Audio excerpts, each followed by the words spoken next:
వి gold trusted gold buyers మీరు తాకట్టు పెట్టిన బంగారాన్ని విడిపించి ఈ రోజు ఉన్న మార్కెట్ ధరకు కొనబడును.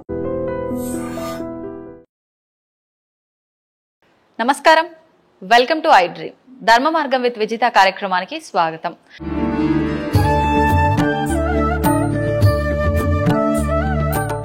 నమస్కారం అండి. నమస్తే అమ్మా. గురువు గారు, ఇందాక మీతో మాట్లాడుతున్నంతసేపు నాకు ఒకటి అనిపించింది. మీరు ఆలయంలో చేస్తున్న తప్పుల విషయంలో చెప్పిన దగ్గర నుంచి ఇందాక మనం పచ్చకర్పూరం వీడియోలో మాట్లాడుకున్నప్పుడు స్వామివారు మీరు మాట్లాడుకుంటారు అని చెప్పడం, ఇవన్నీ విన్నాక ఎన్నో మంచి మంచి అనుభూతులు ఉండుంటాయి నిజంగా స్వామివారికి మీకు మధ్య ఈ ఆలయంలో జరిగినవి. అవన్నీ తెలుసుకోవాలనిపిస్తోంది. నిజంగా అటువంటి ఏమైనా అనుభూతులు ఉంటే మా ప్రేక్షకుల కోసం. ప్రతినిత్యం చేసే సేవా కార్యక్రమంలో చాలా రకాలు ఉంటాయమ్మా. చాలా రకాలు. నాకైతే అనుభూతులు ఎన్నో ఉన్నాయి. ఇత పూర్వం ఉన్న ఆలయం దగ్గర నుంచి కానీ ఇప్పుడు చేస్తున్న ఆలయం దగ్గర నుంచి కానీ. ఒక ఉదాహరణకి నేను కొంచెం బద్దగించి 10 నిమిషాలు నిద్ర లేటుగా లేస్తే 10 నిమిషాలు ఇక్కడ భక్తులకి లేట్ అయిపోతుంది. అంటే స్వామి దర్శనం లేట్ అవుతుంది కదా. ఆ టైంలో నేను తొందరగా చేస్తే ఆ సందర్భంలో ఇటువైపు మాల వేస్తున్నప్పుడు జాగ్రత్తగా ఇటువైపు కట్టి మళ్ళీ ఇటువైపు వచ్చిన తర్వాత ఇటువైపు వదిలేస్తారండి. సరే ఏదో అయింది కదా అని మళ్ళీ జాగ్రత్తగా అటు వేసి ఇటు వస్తే ఇటు వదులుతారు. మీరు ఎటువంటి ముడైనా ఏనివ్వండి, ఆయన చేసే ఇటువంటివి భలే అనిపిస్తాయి అన్నమాట. అప్పుడు ఫస్ట్ అర్థం కాదు, నాదే పొరపాటు అని చెప్పి ఎలా బుద్ధి చెప్పాలో అలా చెప్తారు. అంతేకాకుండా మాట్లాడుకోవడం అంటేనమ్మా, ఆ స్వామి నెమ్మదిగా స్వీకరించారా, ఎలా ఉంది పొంగల్, ఎలా ఉంది శుభ్రంగా స్వీకరించారా, అందులోనూ ఉప్పు ఎక్కువైంది అని నా మనసుకు అనిపించింది. స్వామివారికి నైవేద్యం పెట్టిన తర్వాత అది ఉప్పు ఎక్కువడం కాదు, నార్మల్గా ఉంటుంది. అంటే ఉప్పు సమాన పాలలోకి మారుతుంది. ఎప్పుడైనా నేను ఎన్నో ప్రసాదాలు చేస్తాను, ప్రతిరోజు నేనే చేసి పెట్టాలి కదా, అర్చక స్వామి చేస్తారు సహజంగా. ఎన్ని ప్రసాదాల్లో చేసినా అంతమంది వచ్చి ఎంతో అద్భుతంగా ఉంది అని చెప్పంటారు. కానీ నేను వాళ్ళందరితో కూడా ఎప్పుడో ఒకటే అంటాను, సంతోషమే బాగుంది, కానీ స్వామివారు స్వీకరించే వరకు నేను చేసింది అది. స్వామివారు స్వీకరించిన తర్వాత ఆయన ఆరగించాక ఆ ప్రసాదానికి వచ్చే రుచి అధిక రెట్లు పెరిగిపోతుంది. అలాగా ఎప్పుడైనా ఆయన్ని సరిగ్గా తిన్నారా, ఆరగించారా ఇలా మాట్లాడుకోవడం. ఏదో ఒక రూపంలోనండి, మీరు నమ్మరు, ఓ పుష్పం కింద కొదడం, ఓ మాట అనుకుంటూ ఉంటే ఒక ఏదో ఒక సందర్భం వచ్చి ఏదో మాట, చాలా సంతోషం స్వామి, ఈ జన్మకి చాలు అని చెప్పేసి, అంటే ఆయన దగ్గర ఉండి చేసుకునే కన్నా ఇంకేముందండి, ఇన్ని కోట్ల మంది జనాల్లో నేను అదే తాపత్రయపడతాను. చాలు అనుకుంటుంటే ఓ పువ్వు వదులుతారు, పైనుంచి ఒక పువ్వు వదులుతారు. ఇలా కింద ఉంటాను కదా పాదాల దగ్గర, ఇలా చూడగానే ఆజానుబాహం అరవింద దడాక్షం లాగా ఆ నవ్వుతారు. ఇప్పుడు మీరు చూశారు కదా, ఆయన నవ్వుకి ఆ చిరు మందహాసంకి ఇక్కడ ఉన్న భక్తులందరికీ తెలుసు, స్వామివారు ఎలా నవ్వుతున్నారో అంటారు అన్నమాట. అంటే అలంకారం విషయంలో కానీ, ఒక్కొక్కసారి ధనుర్మాసంలో అలంకారం విషయంలో కానీ పువ్వుల మాలలు ఎక్కువ కదా, వదిలేస్తూ ఉంటారండి. ఏమిటి అనుకుంటే నా మనసుకు అనిపించింది, యద్భావం తద్భవతిలాగా అధిక బరువే ఓ తెగ అలంకారం చేస్తాడు వీడు చాలా ఆపన్నట్టుగా. ఒక మాల తీసేసి 2 మాలలు తీసేస్తే అంతా నార్మల్. లేదా మంగళాశాసనాలు చేస్తున్నప్పుడు కూడా టింగ్ అని ఒకటి వదులుతూ ఉంటారు. ఈ స్వామివారి యొక్క చక్రం దగ్గర అలంకారం చేసాం, అదే విధంగా శంఖం దగ్గర చేస్తాం, పాంచం దగ్గర ఇక్కడ వదిలేస్తారు. నవ్వుకోవాలో ఏం అర్థం కాదనమాట. ఒకటి కాదు అనుభూతులు. 4-5 రోజులు జ్వరం వచ్చి ఇదే విధంగా, అంటే నేను అంత పెద్ద భక్తుడిని ఏం కాదమ్మా, మహాభక్తుడిని అయితే ఏమీ కాదు. కానీ మీరు అడిగారు కాబట్టి సభాముఖంగా అయినా కొన్ని చెప్తున్నా. 4 రోజులు జ్వరం వచ్చి పడుకుంటే ఎవరినైనా ఆలయం చేయమని మాకు తెలిసిన వారిని అప్పచెప్తే వాళ్ళు సేవ చేస్తే ఆ టైంకి అంత జ్వరంలో కూడా సమయానికే మెళుకు వస్తుంది. తెల్లవారుజామున లేపినట్టే, తట్టి లేపినట్టే, మీరు నమ్మరు, తట్టి లేపినట్టే మెలకు వచ్చేస్తుంది. ఆ సమయానికి మెలకు రావాల్సిందే. ఎంత జ్వరం అవనివ్వండి, మనసంతా లగ్నం అయిపోతుంది నాకు స్వామి మీద. ఆయన లేపి రారా అన్న టైప్లో. అంటే ఏముంటుంది, వ్యాపకాలు ఏముంటాయి చెప్పండి. డబ్బులు కావాలండి. ధర్మ, అర్ధ, కామ్య, మోక్ష అంటాం సంకల్పంలో. అంటే ధర్మం అనేది రైలు పెట్టికి ఇంజిన్ భోగి అనుకుంటే, మోక్షం అనేది ఆఖరిని ఉండే గాడ్ అనుకోండి. ఈ మధ్యలో అర్ధము కామము ఉంటాయి. అర్ధము అంటే డబ్బులు సంపాదించాలి. ఎందుకు? గృహస్థాశ్రమం స్వీకరించాను, వివాహం చేసుకున్నాను, పోషించాలి కాబట్టి.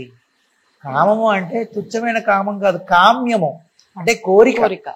అంటే ఈ కోరిక ఏదైతే ఉందో, ఈ అర్థం అంటే డబ్బు ఏదైతే సంపాదన ఏదైతే ఉందో, ఈ రెండిట్లని నువ్వు ఫస్ట్ ఉన్న ధర్మంగా చెయ్యి. ధర్మంతో ముడిపెట్టాలి. ధర్మంగా అర్థం ఆర్జన చెయ్యి, అంటే డబ్బు సంపాదించు. ధర్మంగా కామ్యము అన్నాం ఇక్కడ, అంటే కోరిక తీర్చుకో. కోరిక లేకుండా ఎవరున్నారు? తీర్చుకోవచ్చు. ఒక బండి కావాలి, ఒక ఇల్లు కావాలి, దోషం లేదే, తీర్చుకో. అప్పుడు ఈ మూడు కలిసినప్పుడు ఆఖరిలో ఏముందండి? మోక్షం ఉంది. అప్పుడు నీకు అది ఇస్తాడు స్వామి. అలాగా ధర్మబద్ధంగా ఏదైతే అర్చక సేవలు చేయాలో నా సాయశక్తుల స్వామివారికి నేను అలాగ చేసుకుంటూ వెళ్తాను. కానీ చాలా మటుకు స్వామివారు నీకు అర్థం కావాలి, నాకు ఎంత డబ్బు కావాలి, ఎటువంటి పరిస్థితుల్లోనంచైనా పెద్ద పరిస్థితికి తీసుకురాగలిగే శక్తి ఆయనకు. కేవలం ఆయన నాకు ఎంత కావాలనో లేదంటే ఇంకోటనో ఎప్పుడు అడగడం అనేది ఒకప్పుడేమో. తర్వాత అండి ఆయనకి వాడికి ఎంత కావాలి అనేది ఆయనే ఇచ్చేస్తున్నాడు, వస్తున్నది. అంటే స్వామివారు నాకు ఎంత అవసరమో అంతవరకు అండి. అంటే ఇంకొకళ్ళని చేయి చాచి డబ్బు అడగట్టు, అక్కడ వరకు చాలు కదా. కార్లు పెద్ద పెద్ద బిల్డింగ్లు అవసరం లేదు.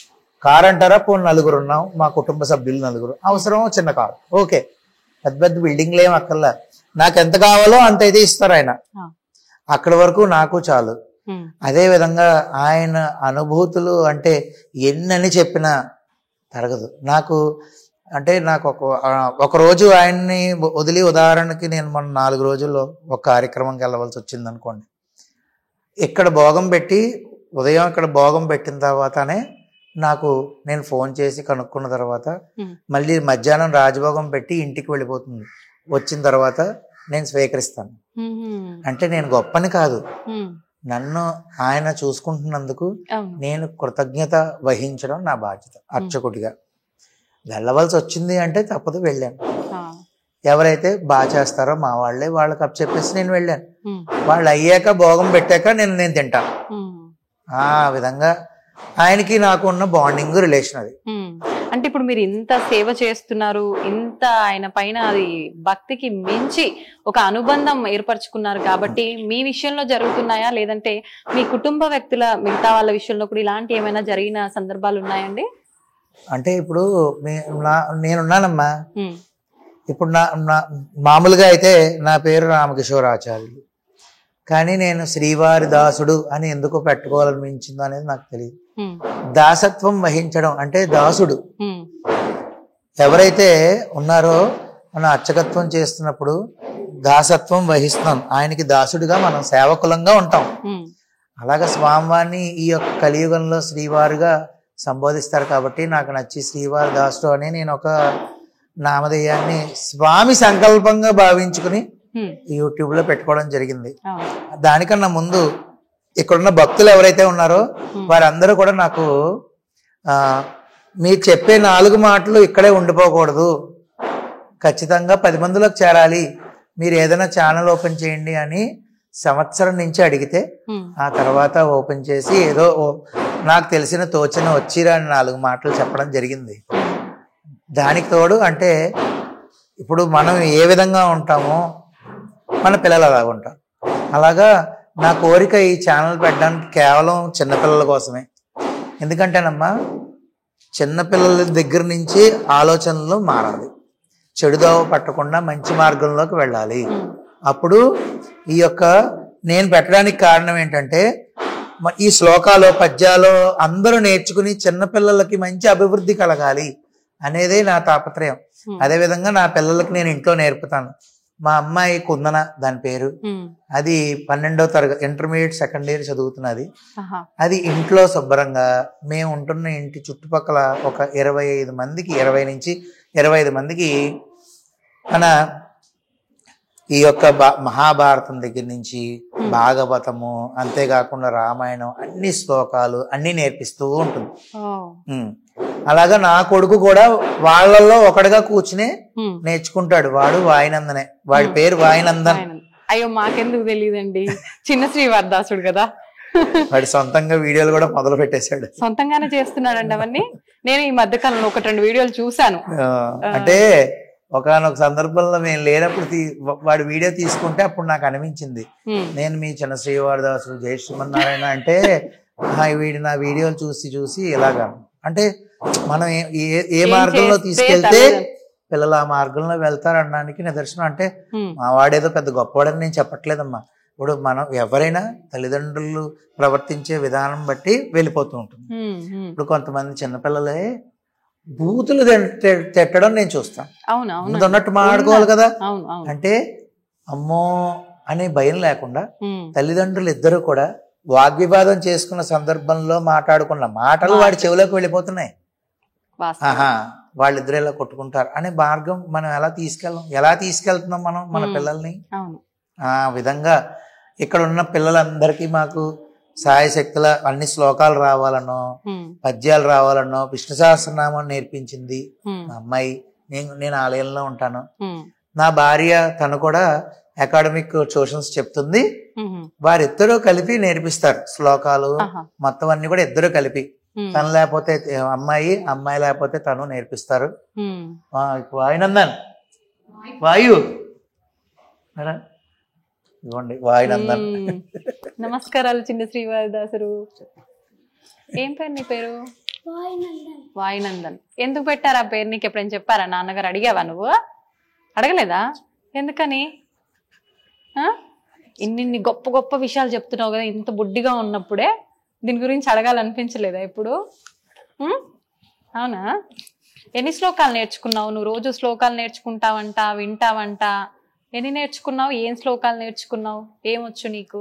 విష్ణు సహస్రనామం వచ్చు, హనుమాన్ చాలీసా వచ్చు, హనుమాన్ తండకం కూడా వచ్చు.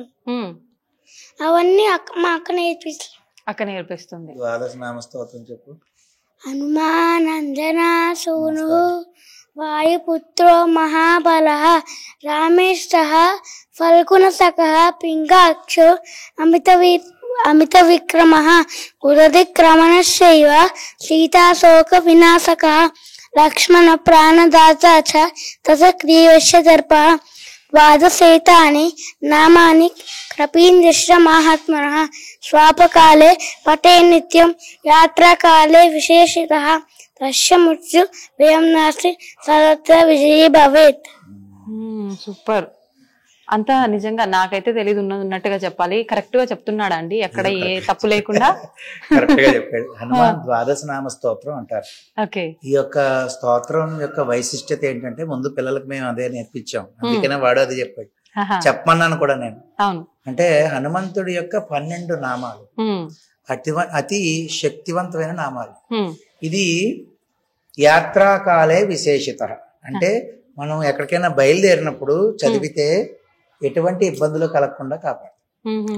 తర్వాత పడుకున్నప్పుడు ఇప్పుడు చూడండి, కొంతమంది పిచ్చి కళ్ళు వస్తున్నాయి, దెయ్యం కళ్ళు వస్తున్నాయి అంటారు. ప్రతిరోజు ఇది గనక చదువుకుని పడుకుంటే అటువంటి కళలు రావు. అంతేకాకుండా మృత్యు యొక్క భయం అసలు ఉండదు. హనుమంతుడికి బాగా ప్రీతికరమైనటువంటి 12 నామాలు. ఈ వీటితో మన ఋషులు మనం ఏరుకోవాలమ్మా, గన్లోంచి ఏరుకోలే గాని ఎన్ని రకాల ప్రతి కష్టానికి పరిహారం మన సనాతన ధర్మంలో ఉంది. ప్రతి కష్టానికి ఉంది. అంటే నేను చూడండి, ఇప్పుడు హనుమంతుడు వచ్చాడు కాబట్టి రాముల వారు వచ్చేస్తున్నారు. మన ఉద్యోగం గురించి యుద్ధకాండలో, రామాయణం యుద్ధకాండలోను మనకి రామ పట్టాభిషేక సర్గం, ఆ సర్గలో 123 శ్లోకాలు ఉంటాయి. ఆ సంస్కృత శ్లోకాలు ప్రతిరోజు కూర్చుని ఒకసారి వల్లేసుకుని చదువుకుంటే, రోజుకి ఒకసారి చెప్పిన 11 సార్లు మనం చదువుకుంటే 11 రోజులు కొన్ని వేల మందికి ఉద్యోగాలు వచ్చాయి. అంటే నేను చెప్పింది ఏం కాదు కదా, మన ఋషులు చెప్పిందే కదా. మనం ఏ కష్టం వచ్చిందో ఆ కష్టం నుంచి బయటపడే మార్గాన్ని పొందాలంటే గురువుని ఆశ్రయిస్తే ఖచ్చితంగా మంచి జరుగుతుంది. అలాగే ఇప్పుడు వీడిలాగే ఇంకా చిన్నపిల్లాడు ఇంతే ఉంటాడు, వాడు అద్భుతంగా చెప్తాడు. ఎవరండి ఈ యొక్క శ్లోకాలు? ఆ ట్యూషన్ పిల్లలు, ఈ ట్యూషన్కి వచ్చే పిల్లలు. ఇంకేమైనా చెప్తావా? చెప్పు, ఏం చెప్తావు? కాదండి, నేను ఒక 2-3 వీడియోలు చూసా. శ్లోకాలతో పాటు మీరు ఇప్పుడు ఎలా అయితే మాకు ఇవన్నీ ఉపదేశం చేస్తున్నారో అలా మాట్లాడడం కూడా జరిగిన సందర్భాలు కొన్ని వీడియోలో చూసాను. అలాంటివి ఏమైనా చెప్పిద్దామా? చెప్పు, మాట్లాడు. విష్ణు సహస్రనామం చెప్తాను. విష్ణు సహస్రనామం ఇందాక పూజ ఎలా చేసుకోవాలి, ఎలా నైవేద్యం పెట్టాలన్నావు కదా, చెప్పు. ఒక్కటి ఏదైనా ఇప్పుడే నువ్వు ఆలోచించుకొని మైండ్ లో ఏది వచ్చిందో అది చెప్పవా నా కోసం? నాకు నిజంగా పూజ చేయడం రాదు తెలుసా. పెద్దలకి కాళ్ళకి దండం పెట్టాలి. పెడితే ఏమవుతుంది? పెద్దలకి కాళ్ళకి దండం పెడితే మార్క్స్ రాకపోతే వీరానికి వస్తే పెద్దవాళ్ళకి మార్క్స్ పెడితే ఆ పని జరుగుతుంది. పెద్దవాళ్ళకి నమస్కారం పెడితే మార్క్స్ మంచిగా వస్తాయి. అయితే ఇది నీలాంటి చిన్న చిన్న పిల్లలకు ఉపయోగపడుతుంది కదా. మరి ఇప్పుడు నేను పెద్దదాన్ని అయిపోయా, నేను చదువుకున్నా, పెద్దదాన్ని అయిపోయినా కదా. ఇప్పుడు నేను భగవంతుడికి పూజ చేసుకోవాలి ప్రతిరోజు మా ఇంట్లో. నాకు నిజంగా పూజ ఎలా చేసుకోవాలో తెలీదు, దీపం ఎలా వెలిగించాలో తెలీదు, నిజంగా నైవేద్యం పెట్టాలో లేదో తెలీదు. అవన్నీ ఎలా చేయాలి? పొద్దున దీపం పెట్టి నైవేద్యం పెట్టి పత్తిక బెల్లం గాని పెట్టి హారతి ఇచ్చి ఆ అక్షంతలు వేయాలి. దీపంకి కుంకుమ పెట్టాలి. ఎందుకు పెట్టాలి తెలుసా నీకు? ఎవరు చెప్పారు మరి పెట్టాలని? అమ్మ చెప్పింది. అమ్మ చెప్పింది. మరి నువ్వు అడగాలి కదా ఎందుకు పెట్టాలమ్మా అని. అడగలేదా? ఓకే. అయితే ఇప్పుడు పట్టిక బెల్లం పెట్టాలన్నావు కదా, పట్టిక బెల్లమే పెట్టాలా ఇంకేదన్నా పెట్టొచ్చా? నా దగ్గర పట్టిక బెల్లం లేదు. మరి మా ఇంట్లో బెల్లం పెట్టొచ్చు. ఇంకేం పెట్టొచ్చు? అంతే. ఇంకేం తెలుసు నీకు? భగవంతుడు పూజ చేసేది గాని, హారతి ఇచ్చేది, ఇంకేం తెలుసా? తెలీదా? తెలుసు నీకు, దొంగ చెప్పట్లేదు. నువ్వు నేర్చుకుంటావా? నువ్వే మాకు నేర్పుతున్నావు వీడియోలు చేసి. హారతి ఇచ్చినప్పుడు ఒక శ్లోకం ఉంటుంది. ఏ శ్లోకం? అది చెప్తాను. చెప్పు. శుక్లాంబరధరం విష్ణుం శశివర్ణం చతుర్భుజం ప్రసన్నవదనం ధ్యాయే సర్వ విఘ్నోపశాంతయే వ్యాసం వశిష్ఠ నప్తారం శక్తే పౌత్రమకల్మషం పరాక్షరాత్మజం వందే సుఖతాతం తపోనిధిం వ్యాసాయ విష్ణురూపాయ వ్యాసరూపాయ విష్ణవే నమో వైబ్రహ్మనిధయే వాసిష్ఠాయ నమో నమః అవికారాయ శుద్ధాయ నిత్యాయ పరమాత్మనే సదైక రూపాయ విష్ణవే ప్రభవిష్ణవే యస్మరణ మాత్రేణ జన్మ సంసార బంధనాత్ విముచ్యతే నమస్తస్మై విష్ణవే ప్రభవిష్ణవే ఓం నమో విష్ణవే ప్రభవిష్ణవే శ్రీ వైశంపాయన ఉవాచ శ్రుత్వా ధర్మానుశేషేణ పావనాని చ సర్వశః యుధిష్ఠిర శాంతనవం పునరేవాభ్యభాషత యుధిష్ఠిర ఉవాచ కిమేకం దైవతం లోకే కిం వాక్వేవం పరాయణం శృణ్వంతక్కం కమర్చంత ప్రాత్మయున్నానమాశుభం కో ధర్మ సర్వధర్మాణం భవతః పరమో మతః కిం పునముచ్యతే జంతుర్జన్మ సంసార బంధనాత్ శ్రీ భీష్మ ఉవాచ జగత్ప్రభుం దేవదేవమనంతం పురుషోత్తమం సువర్ణామ సహస్రేణ పురుషశతతోతిః ప్రమేవ చాచ నిత్యం భక్త్యా పురుషమవ్యయం ధ్యాయన్ సువర్ణమస్యం యజమానిష్టమేవ చ. అక్కడ వరకు నేర్పించింది. తమ్ముడికి నువ్వు అన్ని దగ్గరుండి నేర్పిస్తున్నావు, మిగతా పిల్లలతో పాటు ఇప్పుడు నాన్నగారు చెప్పడం జరిగింది. ఏమేం నేర్పించావు? నేర్పించిన వెంటనే దాన్ని పట్టుకొని నేర్చుకుంటాడా శ్రద్ధగా, లేదంటే చిన్న పిల్లోడు కాబట్టి కొంచెం ఇబ్బంది పెడుతుంటాడా నేర్చుకోవడానికి? లేదు, గ్రాస్పింగ్ పవర్ చాలా ఎక్కువ. వెంటనే ఒక లైన్ చెప్పంగానే వెంటనే, ఇంకా మధ్యలో గ్యాప్ ఇవ్వడం గానీ ఇట్లాంటివి ఏమి ఉండదు. డైరెక్ట్ గా స్ట్రైట్ ఫార్వర్డ్ గా చెప్తాడు. ఒకేసారి చెప్తాడు, కానీ ఒక్క 2 times వింటే చాలు, గుర్తుండిపోతుంది మైండ్ లో తొందరగా. ఒకసారి నువ్వు అది రిపీటెడ్ 2-3 టైమ్స్ చెప్తే ఇంకా వెంటనే చెప్పేస్తూ ఉంటాడు. మళ్ళీ ఈ రోజు నేర్పించింది రేపు చదువుకొని రావటము చెప్పటం అదంతా ఏమి ఉండదు. ఇంకా ఈ రోజు నేర్పిస్తే రేపు స్కూల్ కి వెళ్ళేటప్పుడు ఒకసారి వెలేసుకుంటాడు, స్కూల్ కి వెళ్ళిపోతాడు. మళ్ళీ సాయంకాలం ఇంటికి వచ్చిన వెంటనే దీపం పెట్టుకుంటాడు, అప్పుడు ఇంకొకసారి వెలేసుకుంటాడు. అలాగా ఇంకా ప్రాక్టీస్ అలా అయిపోతుంది. ఎంత మురిసిపోతున్నాడో తెలుసా నువ్వు చెప్తుంటే. నిజమేనా అక్క చెప్పేది? అంతే నేర్చుకుంటావా వెంటనే వినగానే? సరే నేర్చుకుంటావు, ఓకే. ఎట్లా గుర్తుంటుంది నీకు? మీ ఫ్రెండ్స్ అందరికి ఒక టిప్ నువ్వు చెప్పు. చదివింది విన్నది ఎలా గుర్తుంటుంది నీకు? సైలెంట్ అయిపోయాడు. అప్పుడప్పుడు మధ్య మధ్యలో అనుకుంటూ ఉంటావా నువ్వు నీకు నువ్వు? అయితే నువ్వు కూడా మంచి పాటలు పాడతావని చెప్పి శ్లోకాలు చెప్తుంటావని చెప్పి విన్నాను. ఇందాక అమ్మ నాన్నలతో మాట్లాడినప్పుడు ఒక విషయం కూడా చెప్పారు. ఇక్కడ ఎవరైతే పిల్లలు క్లాసులు వినడానికి వస్తున్నారో వాళ్ళలో ఎవరి బర్త్డే అయినా కూడా పిల్లలకి ఆ బర్త్డే సెలబ్రేట్ చేస్తున్నాము అని అంటే అది ఏదో మనం ఇప్పుడు అందరము చేసుకుంటున్నట్టు మనకు పాశ్చాత్య దేశాల వాళ్ళు తీసుకొచ్చి అలవాటు చేసినట్టుగా కాకుండా మన సంస్కృతి సాంప్రదాయాల ప్రకారంగా శ్లోకం సంస్కృతంలో పాడి ఆ సెలబ్రేషన్స్ చేస్తారని చెప్పి ఆ పాట నువ్వే పాడతావని చెప్పి చెప్పడం జరిగింది. ఒక్కసారి ఆ పాట. జన్మదినమిదం హే ప్రియ సఖే సతనోతు తే సర్వదా ముదం ప్రార్థయామహే భవశతాయుశ్రీ ఈశ్వర సదా భవతు సాధకం. జన్మదినమిదం హే ప్రియ సఖే సతనోతు తే సర్వదా ముదం. దీనికి అర్థం తెలీదా? ఇంకా నువ్వు ఎక్కడ నేర్చుకున్నావు ఇది? ఇది నేను సాంప్రదాయ పాఠశాల తిరుపతిలో నేర్చుకున్నాను. వాళ్ళు ఇంకా మేము ఎట్లా అయితే ఆ మడి ఆచారాలు అలాగైతే ఉంటాయో సేమ్ అక్కడ ఇలాగే అన్నమాట. ఇంకా అవుటర్స్ వాళ్ళందరూ ఇంకా ఇంగ్లీష్ అనేది లేదు. ఇంకా మన మాతృభాష తెలుగు, ఇంకా తెలుగు సంస్కృతం అంతే. ఇంకా ఏమి సాంప్రదాయాలన్నీ కూడా ఎప్పటికీ అలా ఉండాలి అనే ఉద్దేశంతో ఆ పాఠశాల అన్నమాట. అందులోను మా పాపని ఒక 2 సంవత్సరాలు చదివించాం. దాంతో అంతకు ముందు నుంచి ఉన్నప్పటికీ అక్కడ జాయిన్ చేయడంతో ఇంకా ఎక్కువగా నేర్చుకుని అన్ని నేర్చుకుని ఈ రోజు ఎంతో మంది పిల్లలకి నేర్పిస్తున్నారు మిసెస్ తో కలిసి. నిజంగా నేర్చుకోవడం వరకు ఓకే గానీ పిల్లలకు నేర్పించడం ఇంత చిన్న వయసులో అంటే అది నిజంగా మీరందరూ కూడా గర్వించదగ్గ విషయంగానే చెప్పుకోవాలి. తల్లిదండ్రులకి పిల్లల్లో ఇలాంటి లక్షణాలు ఉంటేనే నిజంగా చాలా గొప్పగా అనిపిస్తుంది. నా కోరిక ఏంటంటే ప్రతి ఒక్క ఇంట్లో పిల్లలు కూడా బాగా ఈ అమ్మా ఒక మాట డిగ్రీయో ఎంబీఏ ఎంసీ చదవడం, ఇంగ్లీషు, సాఫ్ట్వేర్ ఇంజనీర్, ఇది ఒక మనం అంటే సర్వైవ్ అవ్వడం కోసం తప్ప అసలైన జ్ఞానం భక్తి.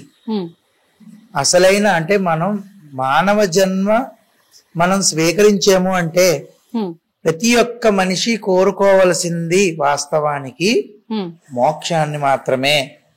ఎందుకు అంటే వచ్చే జన్మలో నేను ఇంకా ఐశ్వర్యవంతుడు పుట్టాలి అనుకోవడం వల్ల నేను ఎప్పుడు ఇక్కడ భక్తులకు కూడా చెప్తాను, పుట్టిన అవతల అతనికి అంత ఐశ్వర్యంగా ఉన్న వ్యక్తికి రోగం రాకుండా ఉండదు, కష్టం రాదు, సుఖం రాదు. కానీ ఇప్పటికి ఇచ్చిన ఈ జన్మ చాలు, మనం కావాల్సింది స్వామి యొక్క మార్గము అని మనం కోరుకోవాలి. ఆ విధంగా మన పిల్లలకి మనం భక్తి, శ్రద్ధ, ఈ జ్ఞానాన్ని, ఇటువంటి జ్ఞానాన్ని నేర్పిస్తే డిగ్రీలు, సాఫ్ట్వేర్ ఇంజనీర్లు కూడా నా దృష్టిలో ఎందుకు పనిచేయవు. ఇదే వాళ్ళ జీవితాన్ని చక్కబెడుతుంది. ఈ యొక్క జ్ఞానాన్ని మనం ఇవ్వగలిగితే, భక్తి జ్ఞానాన్ని ఇవ్వగలిగితే, ఆ భక్తి జ్ఞానమే ఇంగ్లీష్ చదువులు ఏం చదివించాలి, తర్వాత ఎలా స్థిరపడాలో ఆ జ్ఞానం చూసుకుంటుంది. అలా అని చెప్పి ఇంగ్లీష్ స్టడీస్ మాన్పించేమని కాదు, దాంతో సిమిలర్ గా ఖచ్చితంగా ఈ రోజుల్లో పిల్లలందరూ ఇవన్నీ నేర్చుకుంటూనే ఉండాలమ్మా. అంటే వీరిద్దరు జెమ్స్ బాగా నేర్చేసుకున్నారని నేను చెప్పట్లే, కానీ నాకు సంతోషమైన నిజంగా చాలా సంతోషమే. నాకు దాంతో పాటు 10 మంది పిల్లలు నేర్చుకోవడం అనేది నాకు ఇంకా సంతోషం. మా దగ్గరికి వచ్చి ఎప్పుడైతే ఇక్కడ మేము ఉన్నామో, ఇక్కడ నుంచి గురుగారు ఇలా నేర్పిస్తున్నారంట కదా అని ప్రతి ఒక్కళ్ళు ఈ మధ్య చాలా మంది ఇప్పుడేమిటి ఇంచుమించు 2 సంవత్సరాల నుంచి నేర్పిస్తున్నాం. మేము ఇక్కడికి వచ్చిన దగ్గర నుంచి నేర్పిస్తున్నాం. అలాగా వీళ్ళు ఎప్పుడు చదువుకునే విషయంలో గాని దాని గురించి నేను అంతగా స్పందించను. ఏమైనా శ్లోకాలు ఇవి చెప్తేనే బాగా స్పందిస్తాను. నాకు సంతోషం. అప్ప నాకు ర్యాంక్ వచ్చింది, నాన్న నాకు ర్యాంక్ వచ్చింది, ఇదిగో అని ప్రోగ్రెస్ రిపోర్ట్ చూస్తే ఓకే, సంతోషమే అంతే. కానీ శ్లోకాలు ఇటువంటివి ఏమైనా చెప్తే ఇంకా నాకు ఆనందం పొంగిపోతారు. ఓకే, మన చిన్ని శ్రీవారి దాసుడు చాలా తక్కువ మాట్లాడుతున్నారండి. వీడియోలో చూసిన అసలు ఈ అబ్బాయేనా అనిపిస్తోంది నాకు. ఆలోచించాలంటున్నారు, ఏమేమో చెప్తున్నారు. మరి ఇందాక నువ్వు నాతో ఏదో చెప్తా అన్నావు కదా పక్కన అంకుల్ గురించి, చెప్తావా? జై శ్రీమన్నారాయణ. మీ చిన్న శ్రీవారి దాసుడు కొంతమంది గుళ్ళో పూజ అవుతుంటే కొంచెం మంది పడుకుంటారు. ఎవరో ఒకరు పడుకుంటారు. ఇప్పుడు ఎవరు పడుకున్నారు? ఇప్పుడు ఎవరు పడుకున్నారు చెప్పు. ఇప్పుడు ఒక అంకుల్ పడుకున్నారు. రమేష్ అంకుల్ పేరు రమేష్ అంకుల్ పడుకున్నారు. అలా పడుకోవడం తప్ప గుళ్ళో? తప్పు. అవునా? మరి నువ్వు చెప్పాలి కదా, నీ ఛానల్లో చెప్పుకోలేదా నువ్వు ఇంకా? అందుకే ఇప్పుడు ఇక్కడ గట్టిగా చెప్పు. జై శ్రీమన్నారాయణ. మీ చిన్న శ్రీవారి దాసుడు. మీకు గుళ్ళో పూజ అవుతుంటే కొంతమంది పడుకోకూడదు, పడుకుంటారు. కొంతమంది పడుకోకూడదు, పూజ అవుతున్నప్పుడు కూర్చోకూడదు కూడా. అయిపోయిందా? అర్థమైందా? గుళ్ళో పూజలు అవుతున్నప్పుడు ఏమన్నా జరుగుతున్నప్పుడు పడుకోకూడదు. శ్రీ గురు చరణ సరోజ రజ నిజ మన ముకుర సుదార వరణౌ రఘువర విమల యశ జోదాయక ఫలచార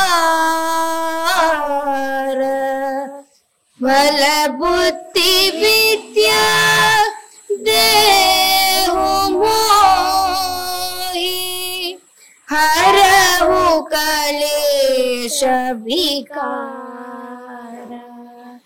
जय हनुमान ध्यान गुण सागर जय कपीसति हुलोक उजागर रामदूत अतुलित बलधामा अंजनी पुत्र पवन सुत नामा महावीर विक्रम बजरंगी कुमति निवार सुमति के संगी कंचन बरण विराज सुवेश कानन कुंडल कुंचित केश हाथ वज्र और ध्वजा विराजे कांधे मूज जनेऊ साजे शंकर सुवन केसरी नंदन तेज प्रताप महाजगवंदन विद्यावान गुणी अति चातुर राम काज करिबे को आतुर प्रभु चरित्र सुइबे को रसिया राम लखन सीता मन राम लक्ष्मण जानकी जय बोलो हनुमान की राम लक्ष्मण जानकी जय बोलो हनुमान की सूक्ष्म रूप धरिसी यही दिखावा विकट रूप धरि लंक जरावा भीम रूप धरि असुर संहारे रामचंद्र की काज सवारे, लाय संजीवन लखन जियाए, श्री रघुवीर हर्षि उर लाए, रघुपति कीन्ही बहुत बड़ाई, तुम मम प्रिय भरत सम पाई, सहस वदन तुम्हारो यश गावै, अस कहि श्रीपति कंठ लगावै, सनकादिक ब्रह्मादि मुनीश, नारद शारद सहित ईश, यम कुबेर दिगपाल जहाते, कवि कोविद कहि सके कहाते, तुम उपकार सुग्रीवनि कीन्हा, राम मिलाय राजपद दीना, राम लक्ष्मण जानकी जय बोलो हनुमान की, राम लक्ष्मण जानकी जय बोलो हनुमान की. ఇంకా యాక్చువల్లీ ఉంది ఇంకో 3 పారాగ్రాఫ్స్ ఆ టైప్ ఉన్నాయన్నమాట. అసలు ఇలాగే ఉండిపోయినా నేనైతే, ఎక్కడా కూడా ఇంత చెదరకుండా కదలకుండా మెదలకుండా అలా ఇన్వాల్వ్ అయిపోయావు. నిజంగా సూపర్. అసలు థ్యాంక్ యూ. నీతో పాటు శృతి కలుపుతున్నాడు, సింగిల్ గా అడిగితే మాత్రం ఏమీ చెయ్యట్లేదు. నువ్వు హెల్ప్ చేస్తుంటావా? వాడంతా వాడే వెళ్ళి వాడే చెప్తాడు. ఒక్కటి చెప్పించవా ఏదన్నా? కాలభైరవాష్టకం చెప్పు. కాలభైరవాష్టకం దేవరాజ్య సేవ్యమాన పావనాది పంకజం దేవయజ్ఞ సూత్రమిందు శేఖరం కృపాకరం నారదాది యోగి బృంద వంకితం తిరంబరం కాశికాపురాది నానకాల భైరవం భజే భానుకోటి భాస్వరం పవాది పరం నీలకంఠమీక్షితాతదాయకం త్రిలోచనం కాళకాల బంబుజాక్షమక్షరములమక్షరం కాశికాపురాదిరానకాల భైరవం భజే శూలకంఠ పాశదండ పాహి మాణికాధరం శ్యామకాయమాది దేవమక్షరం నిరామయం భీమ విక్రమం ప్రభుం విశ్రగాండవ ప్రియం కాశికాపురాదినానకాల భైరవం భజే ముక్తిదాయకం ప్రశస్తతారు విగ్రహం భక్తవత్సలం శ్రీకం సమస్తలోక విగ్రహం నిర్మలోకహేమ కింకినీల సర్కటిం కాశికాపురానిదాతకాల భైరవం భజే రత్నవాలుక ప్రభాభిరామవాదయుగ్మహం నిత్యమద్వితీయమిష్టదైవతం తిరంతరం మృత్యుదర్శనాశనం కళారదృష్టభీషణం కాశికాపురాదినాథకాల భైరవం భజే ధర్మసేతుపాలకం స్వధర్మపార్థదాశకం ధర్మదాశనోషకం సుధర్మదాయకం దిగుం స్వర్ణకేశపాశోభితాంగమండలం కాశికాపురాదిదానకాల భైరవం భజే కాలభైరవాష్టకం పఠంతి ఏ మనోహరం జ్ఞానముత్తిసాగరం దీక్షముణ్యవర్ధనం శోభనోపదైర్యలోకోపతాపనాశనం ते प्रयान्ति कालभैरवां सन्निधिं ध्रुवम् ते प्रयान्ति कालभैरवां सन्निधिं ध्रुवम्. కందిచ్చిన మధ్య మధ్యలో మర్చిపోయినావా నువ్వు? నువ్వు కావాలనే చేస్తున్నావు కదా. మామూలుగా అయితే ఫోన్ ఎత్తుకొని శుభ్రంగా చెప్తాడు, కొంచెం ఇప్పుడు ఇబ్బంది పడుతున్నాడు మా అందరి ముందు చెప్పేస్తాడు. అవును అవును, నేను మామూలుగా కెమెరా కన్నా ముందు అడిగితే కూడా చాలా చక్కగా చెప్పాడు నిజంగా. కానీ ఇప్పుడు మాత్రం సంతోషం అండి, నిజంగా పిల్లల్ని చూస్తున్నట్టుగా లేదా ఆనిముత్యాలని చూస్తున్నట్టుగా ఉంది. అమ్మవారి చాలా అనుగ్రహం సంతోషంగా అంతా ఉంది నాకు మీ ప్రతిదీ. అందరినీ కలుసుకున్నందుకు. చాలా అమ్మ మాకు కూడా నాకేంటంటే ఈ జన్మనిచ్చిన మా తల్లిదండ్రులు, మా అమ్మగారు విజయలక్ష్మి గారు, మా నాన్నగారు విజయానంద్ గారు. ఆ తర్వాత నేను ఎప్పుడు చెప్పుకుంటూ ఉంటాను, రాజమహేంద్రవరం యొక్క గౌతమ మహర్షి తప ఫలమైనటువంటి గోదావరి నది నాకు అమ్మ. ఆవిడ కూడా, ఆవిడ నీళ్లు తాగే నేను ఇంత శరీరాన్ని సృష్టించుకుని ఎంత మేధాశక్తి ఉన్నా అది వీరి ముగ్గురు ద్వారా నాకు అందిందే. అదేవిధంగా మా అన్నయ్య నాకు సహకరణ ఉన్నాడు, అనిల్ కుమార్. అంతేనమ్మా. చాలా అంటే ఈ స్థాయికి అంటే కొంచెం ఇదేదో పెద్ద స్థాయికి వచ్చేసామని నేను చెప్పట్లేదు. కాకపోతే అమ్మా అంటే ఒక ఛానల్ పెట్టిన తర్వాత 1,00,000 సబ్స్క్రైబర్లు అవ్వడం, 1,50,000 అవ్వడం అనేది నాకు సంతోషదాయకమే. ప్రతిదీ కూడా స్వామివారి యొక్క అనుగ్రహంగానే భావిస్తాను నేను. చాలా సంతోషం అండి. మీరు ఇంత దూరం వచ్చి ఇంచుమించు ఒక 4 నెలల పైనుంచో 5 నెలల పైనుంచో అనుకుంటున్నాం. ఇంత దూరం చాలా శ్రమ తీసుకుని వచ్చారు. ఎందుకంటే మీరు ఆడవారు పాపం హైదరాబాద్ నుంచి కుటుంబ సభ్యులకి ఈ 4-5 రోజులు దూరంగా ఉంటూ ఇక్కడికి వచ్చి ఈ ఇంటర్వ్యూ తీసుకోవడం అనేది నేను చాలా సంతోషిస్తున్నానమ్మా. మీకు కృతజ్ఞతలు తెలియజేస్తున్నాను. అంతేకాకుండా ముందుగా ఒక అర్చక స్వామిగా మీకు మనస్ఫూర్తిగా మీ అందరికీ కూడా మంగళాశాసనాలు తెలియజేస్తున్నాను. చాలా సంతోషం అమ్మా, చాలా సంతోషం. బాయ్.